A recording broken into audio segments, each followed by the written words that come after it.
Never run out of battery again with the INIU portable charger, the slimmest 10,000 milliamp hour power bank that keeps your devices charged on the go. Stay powered up wherever you go. Click the link in the video description to shop now on Amazon. I was in the room for Keir Starmer's migration speech. One thing alarmed me. Standing in one of the grand meeting rooms in Lancaster House, Prime Minister Sir Keir Starmer insisted there is a real appetite for tackling illegal migration. With over 40 countries and tech bosses gathering in central London, Sir Keir is hoping for a drastic change in the fight against smuggling gangs. And he started his 15-minute speech by highlighting a previous summit in the same luxurious surroundings to bolster support for Ukraine.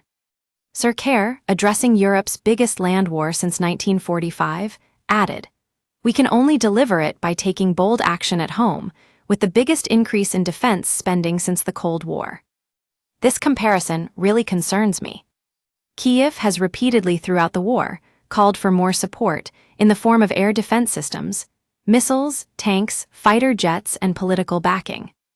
Just last week, Europe's top diplomat, Kaja Kallas, had high hopes of being able to mobilize as much as 40 billion euros of military aid to shore up Ukraine's position on the battlefield and strengthen its hand in upcoming talks with Russia.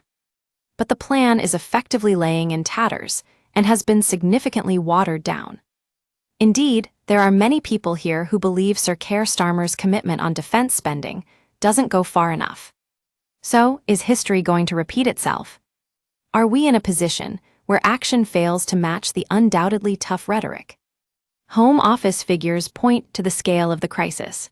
More than 6,600 migrants have crossed the Channel so far this year. That is a record number for the first 3 months of a calendar year. And as the Prime Minister and Home Secretary Yvette Cooper admitted, the gangs have taken hold across Europe. Smashing them is a noble and important goal. I've seen boats being launched from French beaches. The chaos is something that will stay with me for the rest of my life, with people falling into the freezing water as they attempt to cling on to rubber death traps. We use your sign-up to provide content in ways you've consented to and to improve our understanding of you. This may include adverts from us and third parties based on our understanding. You can unsubscribe at any time. Read our privacy policy. But in the first roundtable, Border Security Commander Martin Hewitt admitted the UK is still too attractive. Labour will, in response to this, point to changes on working rights and their crackdowns on rogue firms hiring people with no right to be here. And for all the talk about smashing the gangs, the numbers crossing the Channel suggests they are thriving. Speaking to reporters in Lancaster House, the Prime Minister compared the fight against smuggling networks to drug or gun runners. But as many academics will attest to, the war against drugs is being hampered by the rising demand for illegal narcotics. And it is not unreasonable to suggest that rising global insecurity and climate change is likely to fuel more migration. So, how do we reduce demand?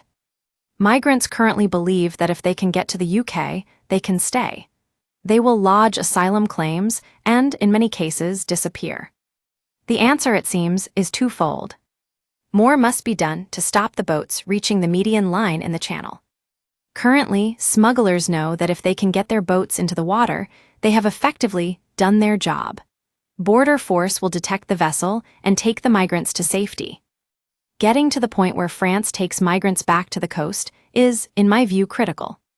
The French, of course, have vowed to change their laws to intercept boats in shallow waters. Going further is crucial. And the government must send a clear message that illegal migrants who do make it to the UK will be deported.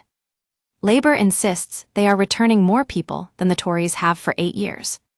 But they are still unable to deport the biggest cohorts of Channel migrants: Afghans, Iranians, Syrians, for example.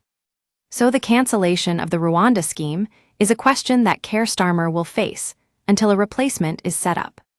When the largest cohorts know there is high likelihood of deportation, and the smugglers know they won't be able to get their boats across to British waters, a true deterrent will have been created. Only then could we see an end to this crisis.